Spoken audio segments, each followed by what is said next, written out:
Hizb ut তাওহীদের এই বেঈমান ওর বিরুদ্ধে আন্দোলন করি, সংগ্রাম করি, তাহলে বাংলাদেশে কোনো জায়গায় কাজ করবে এরকম কোনো জায়গা বাংলাদেশে ওর জন্য থাকবে না।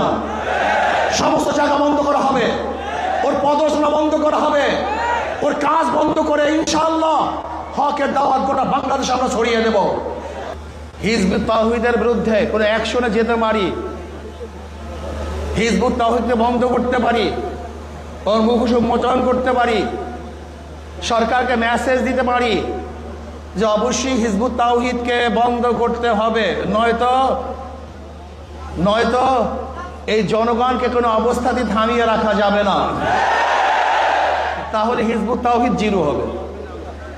আমি মনে করি আমাদের ওলামায়ে কেরামরা বাতিলের বিরুদ্ধে বারবার আন্দোলন করেছে, কিন্তু সাকসেসের ধারাটা আমাদের ফান্ডে খুবই কম। কাদিয়ানীদের বিরুদ্ধে দীর্ঘদিন পর্যন্ত আন্দোলন করেছে কিন্তু নিষিদ্ধ করতে পারি নাই। বাতিলদের বিরুদ্ধে বিভিন্ন সময় আন্দোলন করেছি কিন্তু এখনো বন্ধ করতে পারি নাই।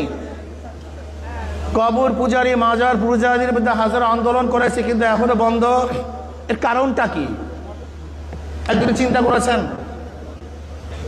এখানে যে লোক আছে, এই লোকেরা আজকে স্টেজে যে ওলামায়ে কেরাম আছেন এবং আমরা যারা উপস্থিত আছি, আমরা সরকারের কাছে কোনো দাবি করবো আর সরকার মানবে না, এটা হতে পারে না, বাংলাদেশে হতে পারে না।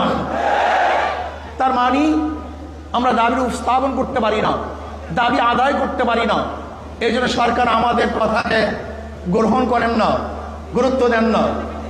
আমি আজকে প্রস্তাব দেব আয়োজক কমিটির থেকে, আপনার স্বল্প একটু সংখ্যক স্বরাষ্ট্রমন্ত্রীর সাথে যোগাযোগ করুন, বৈঠক করুন, স্বরাষ্ট্রমন্ত্রীর সাথে বৈঠক করুন, এমনকি মাননীয় প্রধানমন্ত্রীর সাথে বৈঠক করুন।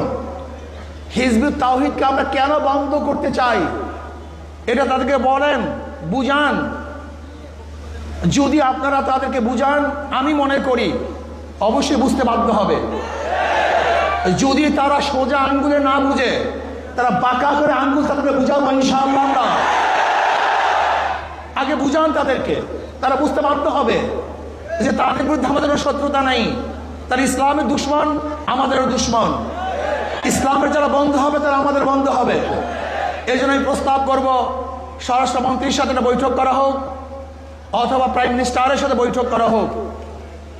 এরপরেও যদি সরকার এই ওলামায়ে কেরামের, তাওহীদি জনতার কথাকে গুরুত্ব না দেয়, তাহলে সরকারকে কিভাবে গুরুত্ব দিতে হয় সেই ব্যবস্থা আমরা গ্রহণ করবো ইনশাআল্লাহ। তারা ভাইয়েরা আমার, আমরা ঐক্যবদ্ধভাবে যদি